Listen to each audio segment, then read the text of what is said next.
안녕하세요. 제니스앤컴퍼니 조상호 매니저입니다. 오늘은 마이크로소프트 365 엔드포인트 DLP를 소개하는 세션을 준비했습니다. 마이크로소프트 365 엔드포인트 DLP의 배포부터 탐지, 모니터링까지 간단한 예시와 함께 기능을 살펴봅니다.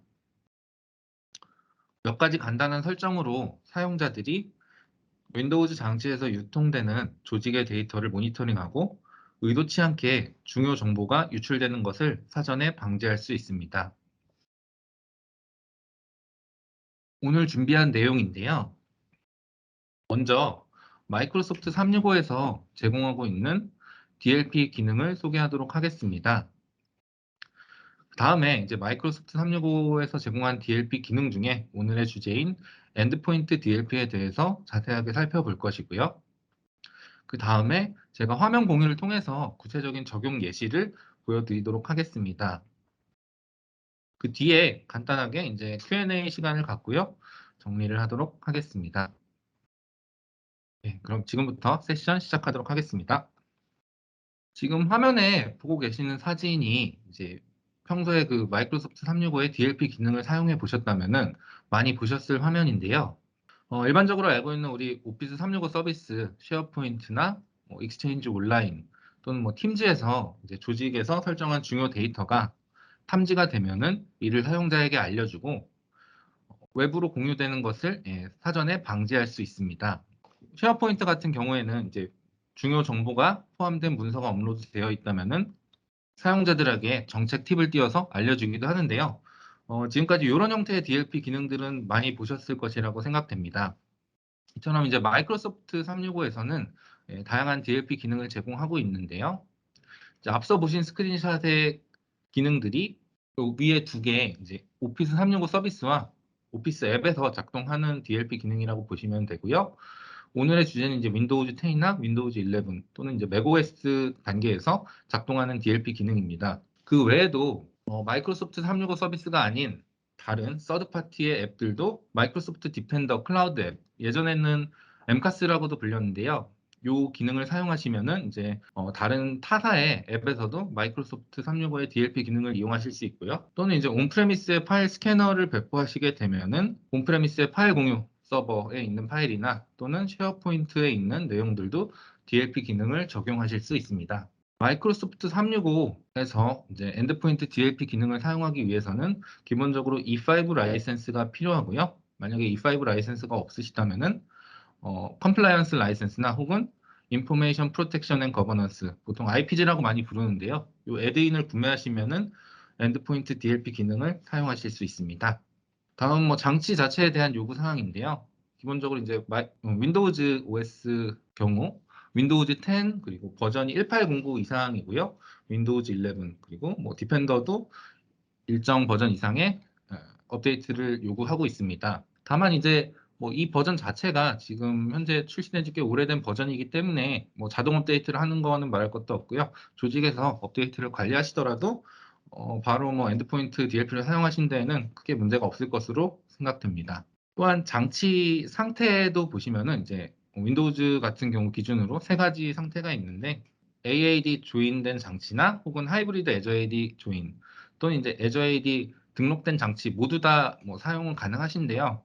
아마도 이제 이 정책을 강제로 적용하시게 되는 경우에는 이제 애저 AD 프리미엄의 조건부 액세스랑 같이 맞물려서 쓰실 거고요. 그때는 이제 애저 AD 조인이나 하이브리드 애저 AD 조인된 상태를 조건으로 많이 사용하시게 될 것 같습니다. 그 외에도 마이크로소프트 365 앱, 오피스 앱에도 요구 사항이 있는데요. 이게 이제 2000 버전 이상이면 되는데 이 버전 또한 나온 지 좀 된 버전이어서 자동 업데이트를 하셨으면 크게 문제 없으실 것 같고요. 볼륨 라이센스 버전의 오피스에서도 이제 특정 업데이트를 설치하시면은 엔드포인트 DLP 기능을 함께 사용하실 수 있습니다. 엔드포인트 DLP의 주요 기능인데요. 일단 여기서는 이 표로 간단하게 좀 보고 넘어가시면 될 것 같습니다. 일단 목록을 보시면은 클라우드 서비스 업로드를 제어하는 것부터 USB의 복사를 차단 또는 금지된 앱으로 여는 것들을 차단하는 기능 등 다양한 기능들을 제공하고 있고요. 맥 OS에서도 현재 이제 특정 버전 이상에서는 작동을 하고 있습니다만 아직 미리 보기, 프리뷰 상태인 점을 확인하시고 맥에서는 주로 어떤 기능을 지원하는지 정도만 보고 지나가시면 될 것 같습니다. 엔드포인트 DLP 기능을 이제 실제로 배포하고 이제 사용하시는 과정이 크게 뭐 4단계로 나뉠 수 있는데요. 일단 먼저 대상이 되는 장치를 온보딩 시키는 과정이 필요하고요. 그 다음에 우리가 어디에 있는 데이터를, 어떤 작업으로부터 보호할지 정책을 설계하고 배포하는 단계가 되겠습니다. 그 다음에 이제 정책이 배포가 완료되고 나면은 실제 클라이언트에서 중요 데이터를 탐지하고 사용자들한테 이제 알림을 주는 과정이 진행이 되고요. 그 뒤에 그 결과를 이제 활동 탐색기라는 기능으로 보고서를 통해서 확인을 하실 수 있습니다. 처음에 이제 온보딩 단계인데요. 온보딩 단계는 포탈에서는 이제 크게 뭐 5가지로 나뉘어져 있는데 일단 뭐 제가 한번 나눠볼 때는 크게 이제 2가지 방식으로 나뉠 수 있을 것 같습니다. 한 가지 첫 번째 방식은 어떠한 형태로든 그 장치에서 이 장치를 온보딩 시키는 스크립트를 실행하는 그런 형태이고요. 두 번째는 이제 인툰에서 디펜더 포 엔드포인트를 연동을 하고 거기에 이제 온보딩 할 수 있는 패키지를 등록하는 방식입니다. 그룹 정책을 이용하시거나 아니면 컨피그레이션 매니저를 이용하시는 경우에는 어, 온보딩 스크립트를 해당 장치에 배포해서 실행하는 형태이고요. 장치 대수가 많지 않다면은 관리자나 혹은 사용자가 직접 스크립트를 실행하는 방법도 좋은 방법이 될 수 있습니다. 또한 VDI 같은 경우 이제 일부 환경에서는 그 VDI에서 사용자의 데이터가 유지되지 않는 그런 환경을 사용하시기도 하는데요. 이 경우에는 VDI가 시작할 때 온보딩 스크립트가 실행되는 방식으로 기능을 구현하실 수 있습니다.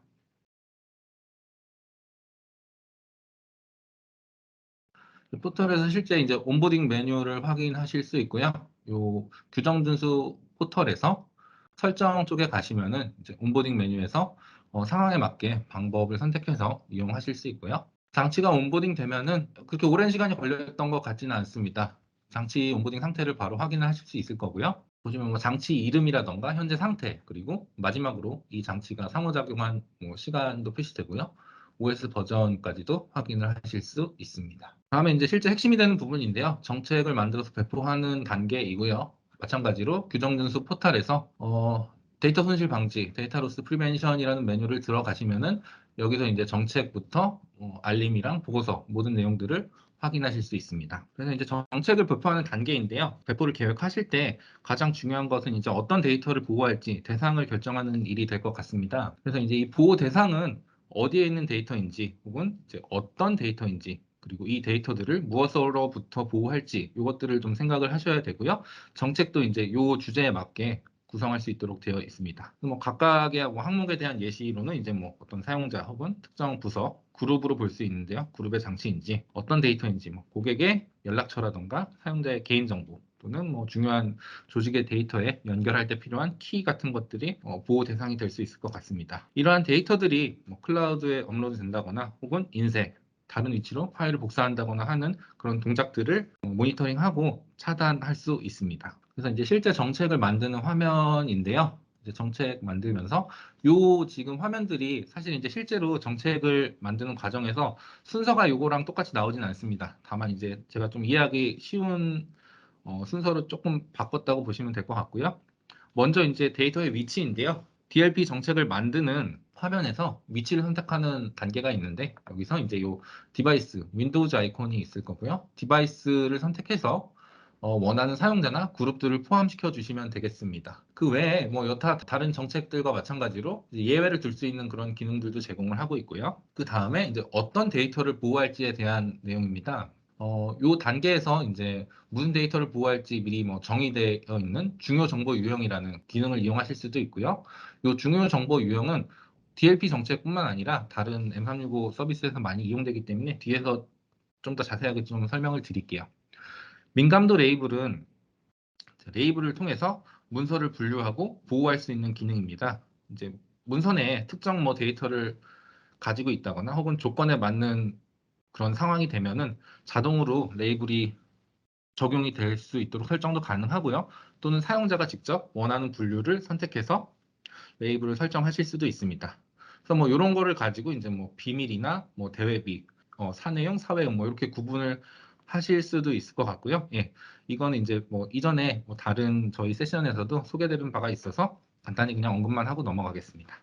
한 가지 이제 제가 여기 스크린샷을 영어로 좀 많이 찍어 놨는데요. 그 이유가 이제 요 규정 및 준수 센터의 화면 텍스트들이 기계 번역이 많이 되어 있어가지고 한글로 번역하면 조금 문맥이 이상한 경우가 종종 있습니다.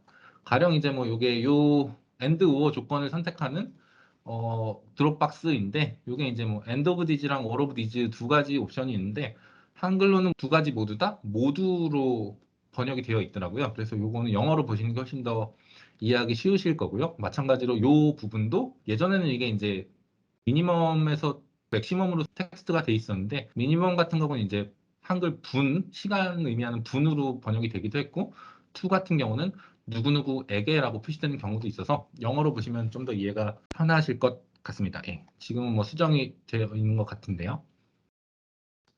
일단 그래서 이제 두 가지 뭐 형식을 사용하실 수도 있고요. 또는 이제 뭐 파일 형식이나 파일 확장자를 사용하실 수도 있습니다.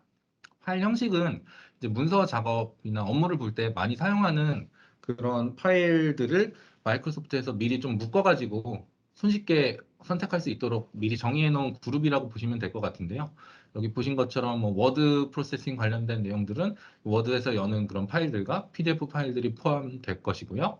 뭐 스프레드시트 같은 경우에는 엑셀에서 여는 파일들 외에도 뭐 컴마로 분리된 테이블이나 탭으로 분리된 테이블 같은 것들을 이제 미리 정의해 놓고 선택만 해주시면은 이것들을 보호 대상에 포함하실 수 있습니다. 그 외에 미리 정의되지 않은 그런 조건이라면은 파일 확장자를 직접 입력하셔가지고 사내에서 중요하게 생각하는 그런 대상들을 확장자를 통해서도 지정을 해주실 수 있습니다. 다음 이제 중요정보 유형에 대해서 좀 자세하게 설명을 드릴 텐데요. 중요정보 유형은 한마디로 표현하면은 탐지 대상이 되는 데이터의 패턴을 미리 이제 저희 포털에다가 정의를 해놓은 것이라고 보시면 될 것 같습니다. 그래서 중요정보 유형은 기본 요소나 지원 요소, 추가 검사라는 요 크게 세 가지 요소로 이루어져 있고요. 요 요소에 따라서 요 요소를 얼마나 뭐 많이 쓰느냐 혹은 적게 쓰느냐 좀 더 많은 조건으로 이제 정보 유형을 정의하느냐에 따라서 원하는 그 신뢰도를 세 단계로 구분하실 수 있습니다. 예전에는 이제 이 신뢰도가 0부터 100까지 숫자로 입력할 수 있게 되었었는데요. 이게 조금 뭐 애매하다고 해야 될까요? 아니면 사용자들이 이제 받아들이기에 조금 어려운 부분이 있어서 그런지 최근에 이제 이게 세 단계 구분하는 것으로 바뀌었습니다. 그 뒤에서 좀 구체적인 예시를 들어서 다시 한번 설명드릴 거고요. 요거는 이제 문자 근접이라고 번역이 되어 있는데요. 이 기본 요소가 처음에 문서나 파일에서 탐지가 되었을 때, 이 문자 근접 요소 300자 전후로 혹은 뭐 문서 전체 안에 지원 요소가 탐지되면은 그것들을 이제 실제 신뢰할 수 있는 탐지 결과로 인식하겠다고 하는 그런 조건이라고 보시면 되겠습니다. 주민등록번호를 한번 예시로 만들어 봤는데요. 물론 이제 오피스 365, M365 내에 그 중요 정보 유형에는 주민등록번호 대한민국의 주민등록번호가 미리 정의는 되어 있습니다. 다만 이제 예시를 위해서 좀 이렇게 설명을 드리는 거고요.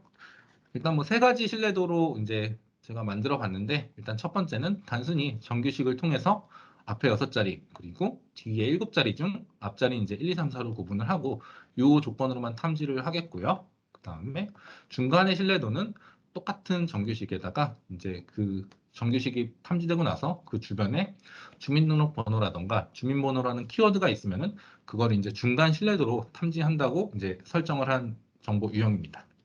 높은 신뢰도 같은 경우는 이제 여기에 더 이제 연관된 키워드들을 더 넣어줄 수 있는 거죠.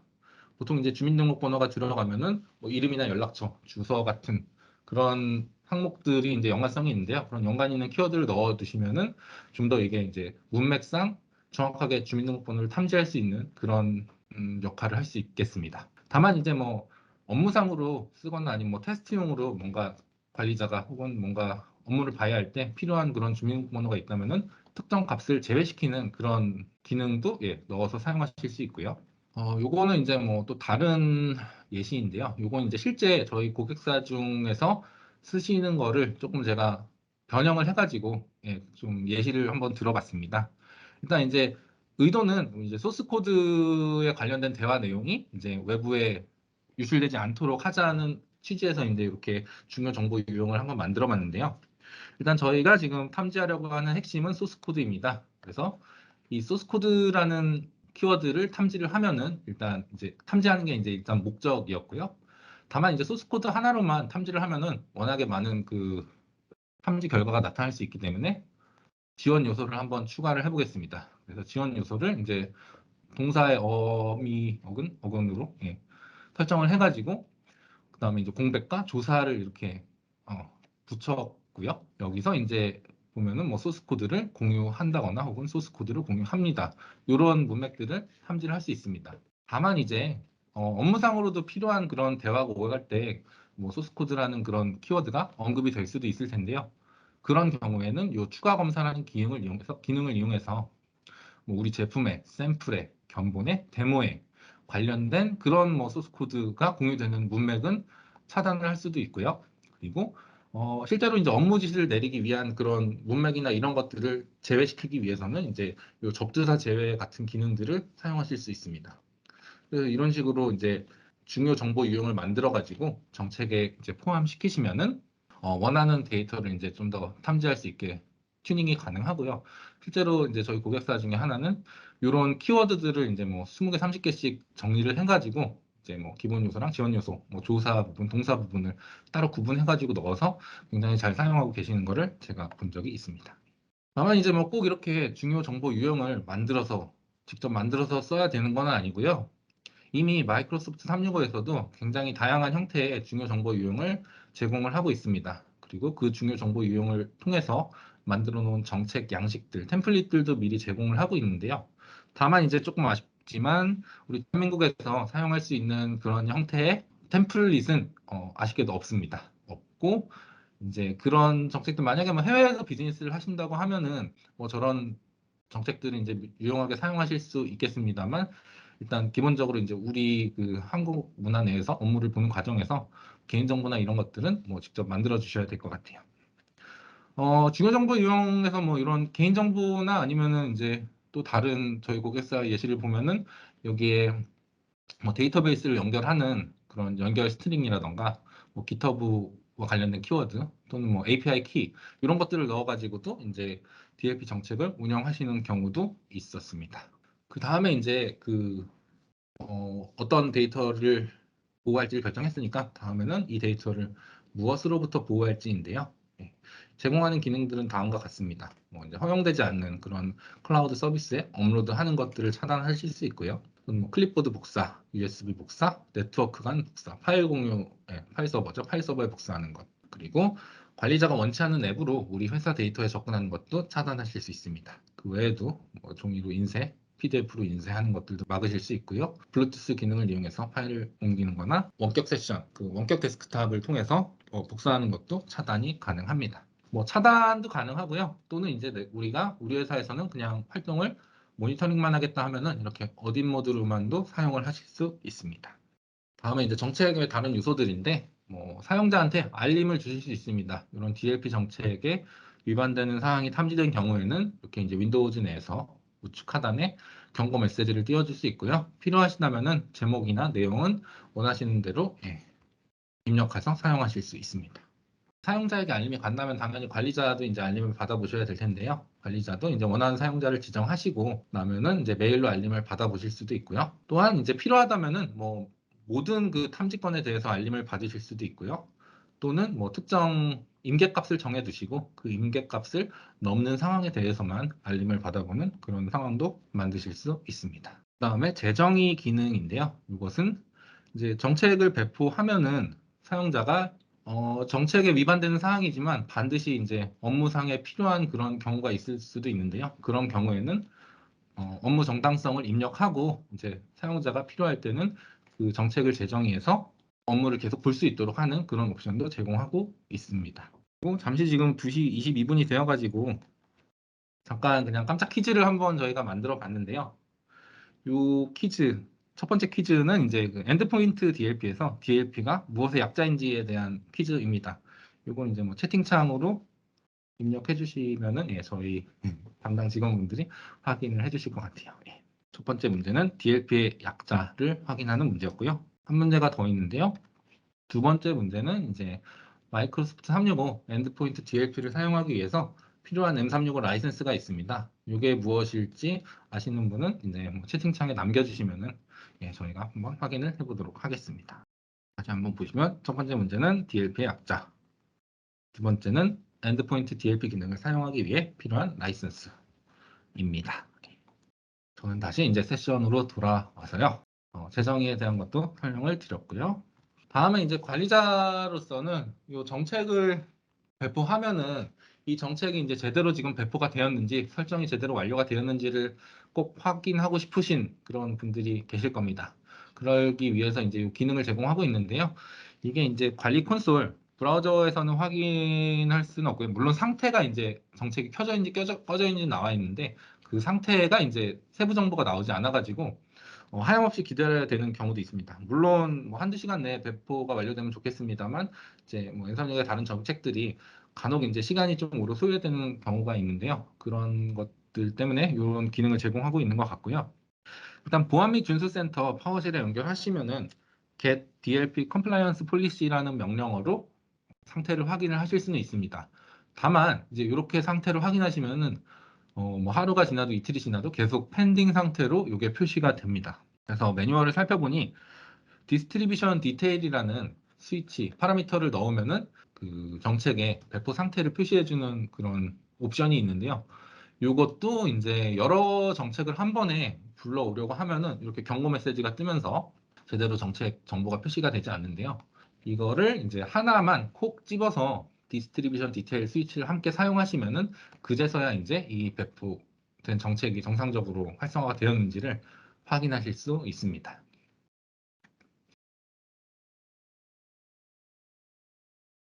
다음에 이제 정책 세부 옵션으로 한번 넘어가 보겠습니다.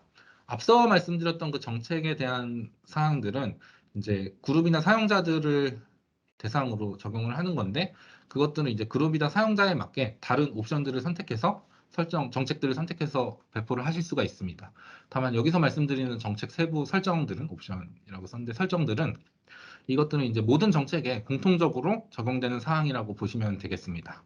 저희 엔드포인트 DLP의 그 주요 기능들과도 연관이 되어 있는 그런 설정인데요. 일단 먼저 허용되지 않은 앱, 조직의 사용자들이 우리 조직의 데이터를 이제 접근할 때, 중요 데이터를 접근할 때 관리자가 특정 앱으로는 우리 데이터에 접근 못하게 차단이 가능합니다. 저는 이제 뭐 그냥 간단하게 메모장을 좀 넣어봤는데요. 여기에다가 동기화 프로그램, 우리 클라우드 서비스와 동기화해주는 저장소와 동기화해주는 프로그램들을 추가하시면은 뭐 실수로라도 이제 이 데이터들이 동기화돼서 클라우드에 노출되는 것을 차단할 수 있습니다. 뭐 드롭박스나 이제 뭐 원드라이브 같은 경우도 원드라이브 클라이언트가 있을 거고요. 아니면 뭐 구글 드라이브나 뭐 네이버 드라이브와 같이 그런 동기화 클라이언트들을 여기 넣어주시면 될 것 같고요. 그 외에도 뭐 다른 뭐 편집기 프로그램이나 이런 게 있으면은 넣어주셔도 똑같이 사용하실 수 있습니다. 다음에 이제 허용되지 않은 브라우저인데요. 마찬가지로 조직의 요구사항에 맞지 않는 브라우저로 우리 데이터들에 접근하는 것을 차단을 하실 수 있습니다. 혹시라도 그리고 이제 뭐 워낙 이제 그 브라우저 제조사가 다양하고 하다 보니까 이 엔드포인트 DLP 기능이 정상적으로 뭐 작동하지 않거나 호환되지 않는 경우도 있을 수 있는데요. 그런 경우를 또 방지하기 위해서 브라우저를 차단하는 그런 기능으로도 이용하실 수 있을 것 같습니다. 그리고 이게 굉장히 이제 유용하게 쓸 수 있는 기능인데요. 다른 옵션들은 이제 전부 다 블랙리스트 기반으로 작동을 하는데 이 도메인 기준으로 이제 차단이나 허용을 설정할 수 있는 기능이 있습니다. 이거는 이제 유일하게 허용 목록을 만들 수 있는데요. 여기다가 이제 뭐 쉐어포인트 쪽에 URL이라던가 혹은 우리 로컬에 있는 인트라넷의 뭐 그룹웨어나 이런 데다가만 이제 데이터를 올릴 수 있게 호스트 이름을 넣어두시면은 정상으로 작동해 잘 이용하실 수 있을 거예요. 활용해서 이제 데이터를 보고하실 수 있고요. 또는 뭐 내가 원치 않는 관리자가 원치 않는 그런 도메인들을 따로 블랙리스트로 지정하실 수 있습니다. 그다음에 이제 경로 예외 처리 요거는 요 경로 안에 있으면은 뭐 모니터링이나 혹은 차단 정책이 작동하지 않는 거라고 보시면 되고요. 예, 뭐 임시 폴더라든가 시스템 폴더 같은 것들은 이제 넣어두시면은 간혹 이제 거기에 있는 파일들의 활동들도 탐지가 되는 경우가 있는데 뭐 그런 경우에 이제 유용하게 사용하실 수 있을 것 같습니다. 그리고 문서를 이제 보시면은 이 문서에서는 이제 권장하는 또 그 예외 처리해야 될 OS별로 예외 처리해야 될 권장하는 경로가 있는데요. 그런 것들도 한번 나중에 확인해 보시면 좋을 것 같습니다. 그 다음에는 이제 정책을 재정의해서 사용할 때 뭐 사용자들에게 표시되는 옵션, 문구들을 필요하면은 관리자가 원하는 문구를 변경해서 사용하실 수도 있습니다. 이제 기본값은 뭐 다 영어로 들어가 있기는 한데요. 이것도 이제 한글로 다 자동으로 번역돼서 사용은 가능하고요. 이 옵션이 또 되게 재밌는 옵션인데요. 이제 이 옵션을 켜주시면은 항상 이제 파일 활동을 모니터링 하겠다라는 옵션인데 요거를 켜주시면은 기본적인 오피스 문서라던가 PDF, CSV 그리고 아까 제가 잠깐 로그를 보다 보니까 뭐 제이슨 파일 같은 것도 모니터링이 되던데요. 이걸 켜두시면 이제 우리가 정책에서 정의한 그런 데이터의 패턴이 탐지되지가 않더라도 그냥 파일 활동 자체를 전부 다 모니터링하는 기능이라고 보시면 되겠습니다. 그래서 따로 뭐 차단 정책이 특별히 없으시더라도 그냥 요거를 켜두시면은 문서 파일들, 업무에 필요한 그 오피스 파일들이 어떻게 이제 처리되고 있는지를 모니터링 하실 수 있습니다. 그 외에 이제 다른 뭐 옵션들인데요. 하나는 이제 고급 분류 번색이라고 이제 현재는 이제 프리뷰 형태로 지원을 하는데 번역은 정확한 데이터 일치라고 되어 있습니다. 이게 이제 어떤 기능이냐 하면은 앞서 이제 설명드린 것들은 뭔가 데이터를 탐지를 할 때 뭐 민감도 레이블로 분류된 이미 분류된 그런 데이터를 탐지한다거나 또는 우리가 이제 필요한 데이터들의 패턴을 정해놓은 중요 정보 유형을 주로 통해서 이제 탐지를 하게 되는데요. 저 정확한 데이터 일치는 그런 패턴이나 분류가 아니라 실제 우리가 참조해야 되는 값이 사전이라고 생각하면 쉬울 것 같은데요. 사전이 있고 그 사전에 있는 그런 키워드들이라던가 혹은 뭐 정보들이 파일에서 검색이 되었을 때 그 실제 값과 비교를 해서 이 DLP에서 탐지를 하게 해주는 그런 기능이라고 보시면 됩니다. 뭐 병원 기록이라던가 뭐 특정 인원 명단 혹은 뭐 우리 회사 내에서 사용한 뭐 시스템 계정의 목록이라던가 이런 것들을 이제 DB에 저장을 해두시고 얘를 참조해가지고 그런 실제 값들이 유통되고 있으면 이런 거를 모니터링 한다거나 차단하는 데도 사용하실 수 있습니다. 그 외에 뭐 이제 블루투스 앱 같은 경우도 추가를 하실 수 있고요. 파일 액티비티 감사는 아까 앞 슬라이드에서 설명드렸던 내용이고요. 그래서 실제로 동작할 때 화면인데요. 스크린샷을 몇 개 찍어봤는데요. 보시면은 이제 아까 제가 허용된 도메인에 저희 쉐어포인트랑 원드라이브 주소 호스트 이름만 넣어뒀습니다. 그래서 구글 드라이브로 파일을 업로드하려고 하면은 제 핸드폰 번호가 들어있는 파일이고요. 업로드가 실패한 것을 확인하실 수 있습니다. 그때 이제 경고 메시지를 클릭하면은 이제 클라우드로 뭔가 업로드를 시도했다는 그런 흔적들을 확인하실 수 있고요. 경고창을 확인하실 수 있고요. 이거는 이제 뭐 지금 뭐 요 스크린샷이랑 관련이 없습니다만 이전에 이제 노트패드로 파일을 열려고 시도했던 그런 것들을 확인하실 수 있고요. 필요하면은 이제 체크하고 허용을 누르면은 이제 요거는 재정의가 되는 거죠. 예. 반대로 이제 5319 쪽에 쉐어포인트 쪽에다가는 파일을 업로드하면은 정상적으로 업로드 되는 것을 확인할 수 있습니다.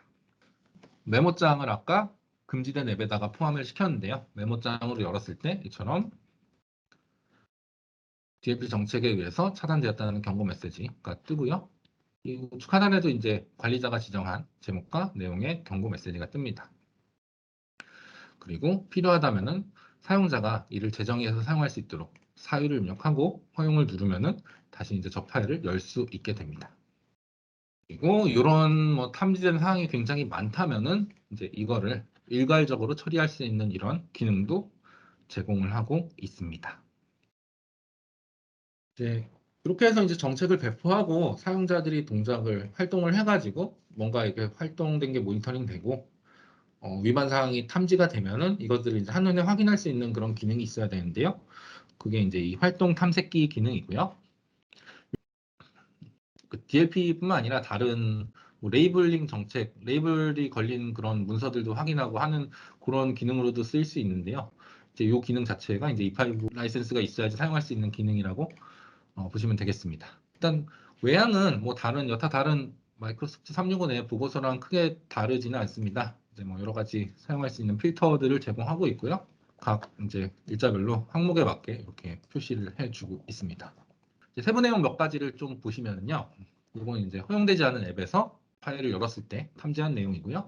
보시면은 경고하고 이제 바이패스가 된 건데 이거는 여기 보시면 이제 사용자가 입력한 사유가 적혀 있습니다.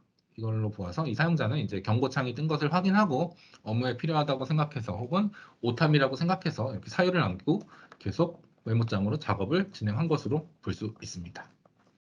다음 활동은 아까 스크린샷에서 보셨던 구글 드라이브로 파일을 업로드하려 한 흔적인데요.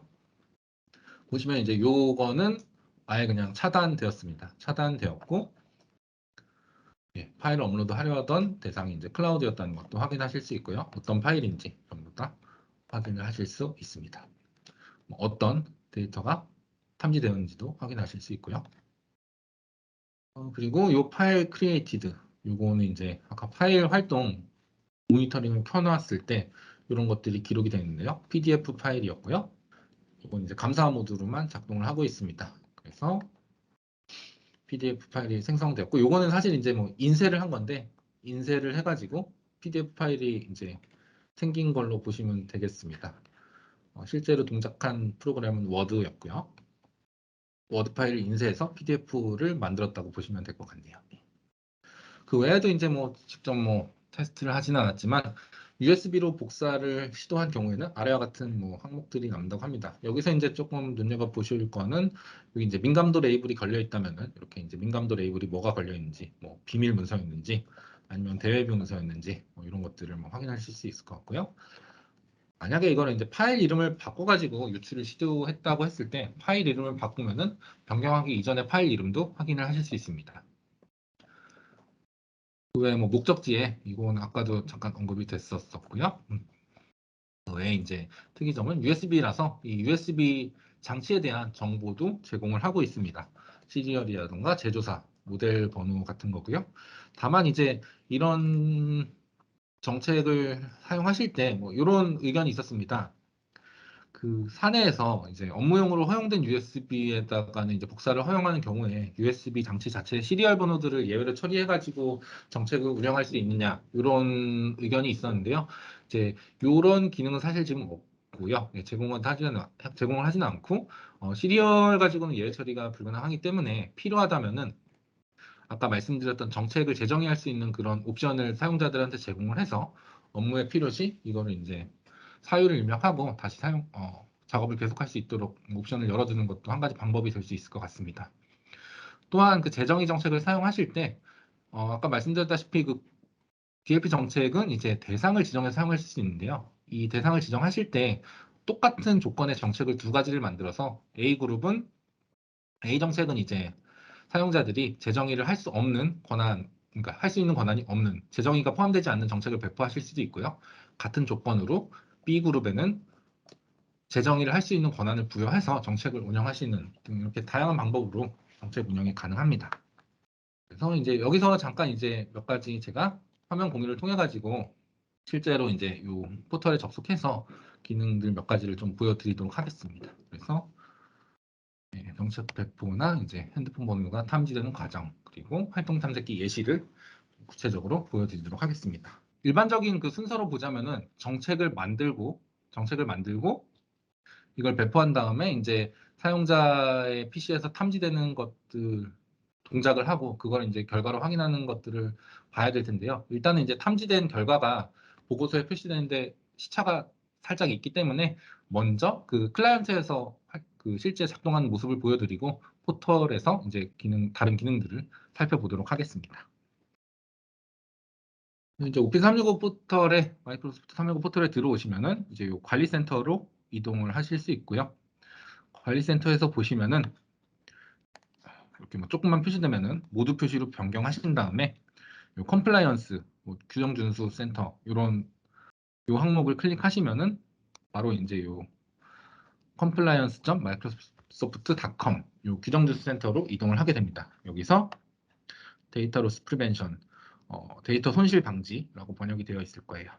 요걸로 클릭해서 이동하면은 이제 전체 기능들을 확인하실 수 있습니다. 이렇게 보시고 제가 클라이언트를 잠깐 보여드릴게요.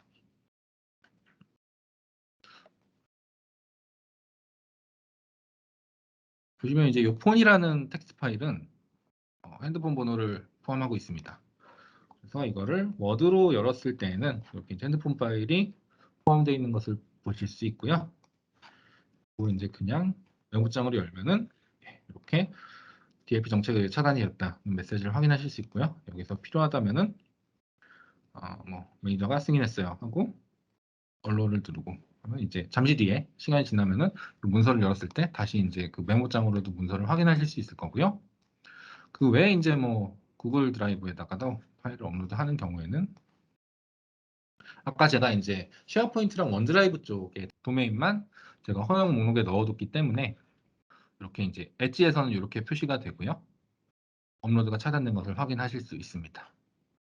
다만 이제 여기는 아까 제가 허용 목록에 넣었던 호스트 이름이고요. 여기다가는 파일을 업로드하면은 네, 정상적으로 업로드가 됩니다. 그리고 저희 다른 이제 잠깐 내부에서 세션 진행할 때 궁금하다고 이제 문의 주셨던 내용인데 간혹 이제 뭐 이게 공인 도메인이 아니라 공인 DNS에 있는 도메인이 아니어도 서비스가 정상적으로 작동을 하느냐는 문의가 있었는데 이것도 마찬가지로 이제 업로드할 때 연결할 때 호스트 이름을 기준으로 판단을 하기 때문에 정상적으로 이제 아까 제가 이 도메인도 허용 목록에 넣어놨거든요. 그래서 뭐 내부 인트라넷에 있는 도메인도 문제없이 사용이 가능합니다. 그 외에도 뭐 이제 여기는 네트워크 위치인데요. 네트워크 위치에서도 파일을 복사하려고 하면은 이렇게 차단되는 것을 보실 수 있습니다. 그래서 이제 이런 식으로 이제 사용자들 실제 경험은 저렇게 되고요.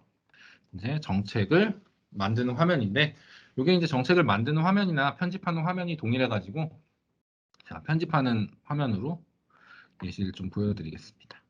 그래서 이제 정책 이름과 간단한 설명을 입력하실 수 있고요. 여기서 원하는 위치를 선택할 수 있습니다. 저는 이제 모든 위치를 다 넣었고요. 몇 가지 이제 예외를 좀 포함시켰습니다.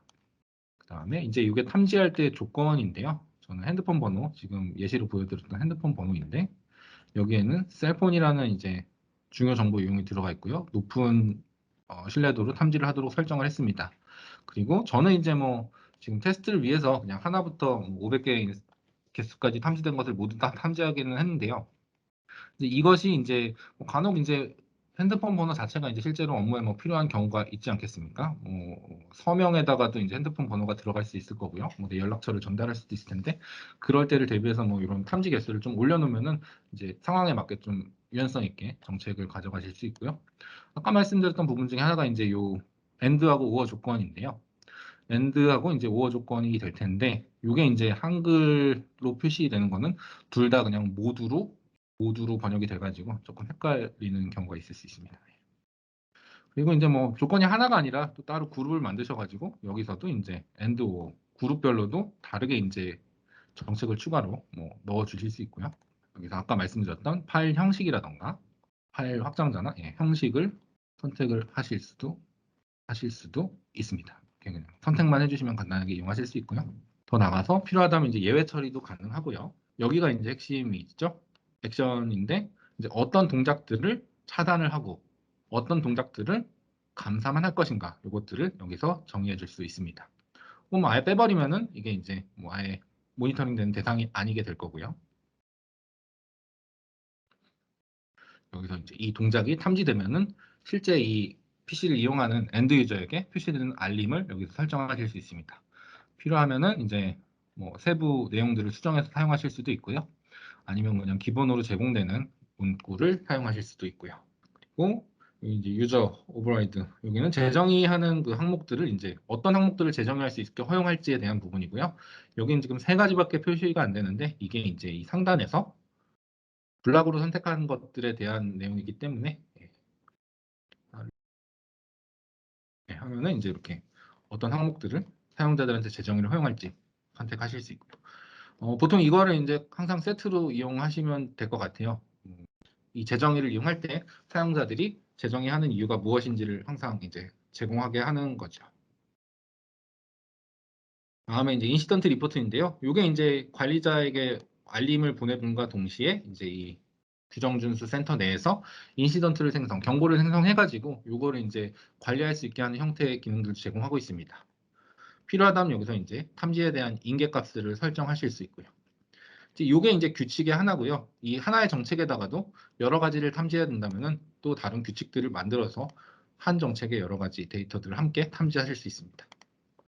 그 다음에 이제 여기서 이 정책을 만들게 되면은 일단은 뭐 정책을 제대로 작동할지 이제 사전 검증을 하셔야 되니까 일단 켜놓고 테스트 모드로도 사용하실 수 있고요. 바로 켜서 사용하실 수도 있습니다. 이렇게 해서 이제 만드시면은 정책이 배포가 되는 거고요. 여기서 이제 이 데이터 분류 쪽에 가시면은 아까 잠깐 언급하고 넘어갔던 중요 정보 유형들을 여기서 이제 만들어 주실 수 있습니다. 여기서도 이제 제가 미리 만들어 놓은 거 하나 예시로 여기 표시되는 것들이 이제 이미 M365에서 제공하는 뭐 다양한 그런 형태의 데이터 유형들이고요. 여기에는 이제 우리나라의 주민등록번호도 미리 정의가 되어 있습니다. 실제로 만들어 놓은 거를 보시면은 저는 이제 두 가지 패턴으로 낮은 신뢰도와 높은 신뢰도로 나눠서 이제 핸드폰 번호를 정의를 해놨고요.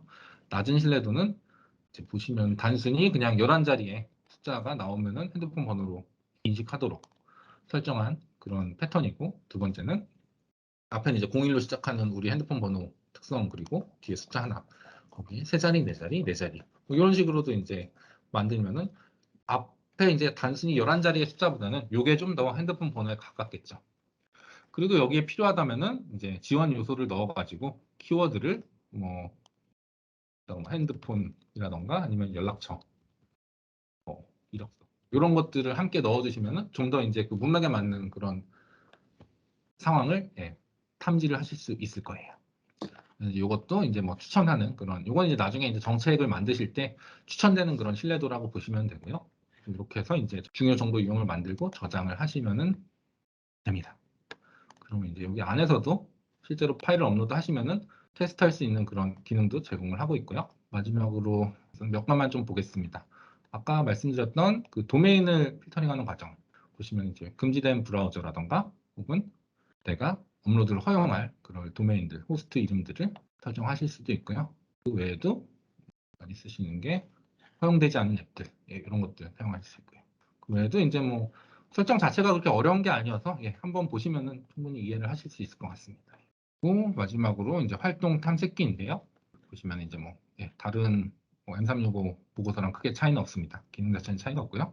보시면은 실제로 어디로 파일을 복사하려고 했고 결과는 어땠는지 그런 것들, 세부 로그들을 확인하실 수 있습니다. 요거는 이제 제가 허용된 위치에 파일을 복사하려고 했기 때문에 단순히 그냥 감사만 했었고요. 그리고 요거는 이건 제가 따로 이제 5365 DLP 정책 스크린샷을 찍기 위해서 올려놓은 건데, 제 5365 그 쉐어포인트에 핸드폰 번호가 포함된 파일이 탐지되었다고 이제 알려주는 거고요. 요거 같은 경우는 구글로 업로드한 거는 블록된 걸로 이제 아까 그 내부 인트라넷에 업로드한 거랑 조금 다르게 찍히는 것을 확인하실 수 있습니다.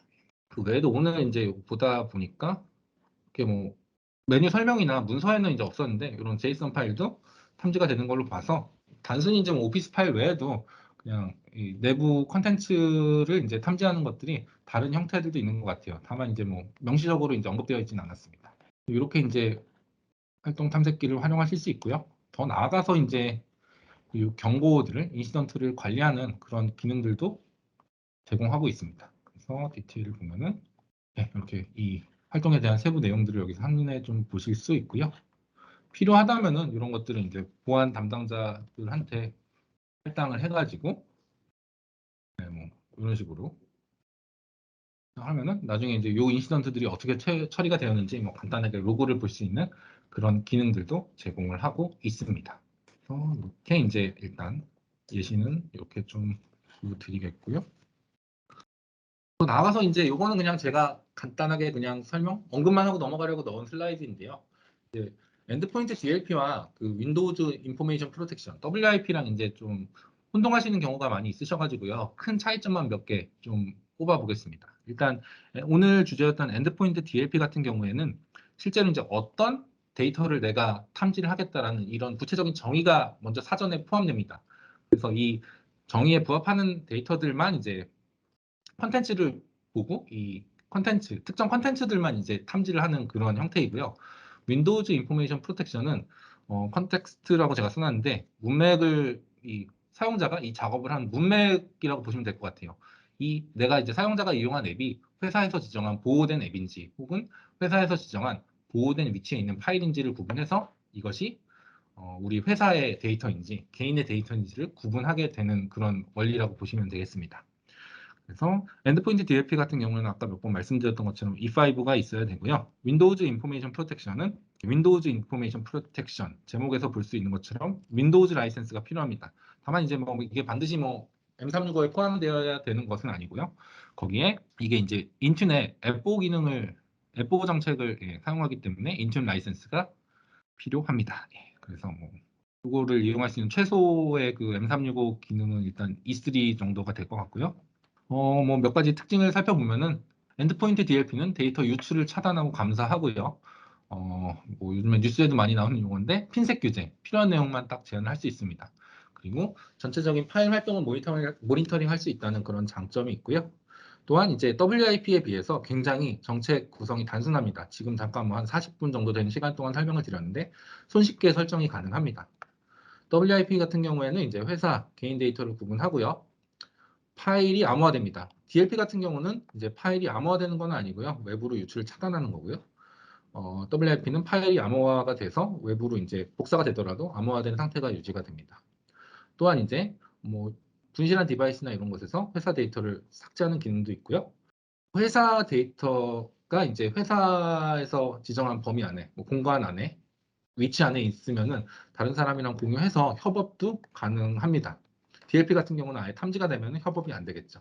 그리고 DLP랑은 다르게 이제 앱도 허용된 앱만 사용할 수 있도록 화이트리스트 방식으로 관리가 가능하고요. 다만 이제 WIP가 엔드포인트 DLP에 비해서 굉장히 정책 구성이 복잡합니다. 실제로 배포할 때에는 DLP에 비해서 테스트에 필요한 그런 시간들도 훨씬 더 많이 소요될 것으로 예상됩니다. 그래서 오늘 제가 준비한 내용은 여기까지고요. 이제 혹시라도 이 엔드포인트 DLP 기능을 한번 사용해 보고 싶으신 경우에는 이제 E5 라이센스가 있어야 되는데 다른 라이센스들이랑 좀 다르게 E5 같은 경우에는 그 외부에 노출된 평가판 신청 링크가 없습니다. 그래가지고 일단 뭐 지금 조직에서 사용하고 있는 테넌트가 있다면은 거기서 이제 시작을 하시면 되고 테넌트가 없다면은 이렇게 뭐 다른 오피스 365나 M365 평가판을 만드시고요. 또는 그냥 그 조직에다 바로 추가하셔도 되고 아니면 애저 포털에서 따로 액티브 디렉토리를 만드셔가지고 테넌트에 관리자 계정으로 로그인하셔서 이 서비스 구매 페이지에 오시면은 M365 E5를 확인하실 수 있는데요. 여기서 이제 무료 평가판을 시작을 하실 수 있습니다. 이게 이제 따로 외부의 그 마이크로소프트 홈페이지에 제품 소개 페이지에서는 저거를 바로 시작할 수 없어서 이런 경로로 오셔가지고 평가판을 신청하시면은 이 기능을 테스트해 보실 수 있습니다. 그래서 오늘 제가 준비한 내용은 여기까지고요. 귀한 시간 내서 들어주셔서 감사합니다. 저는 제니스 앤 컴퍼니 조상우였습니다.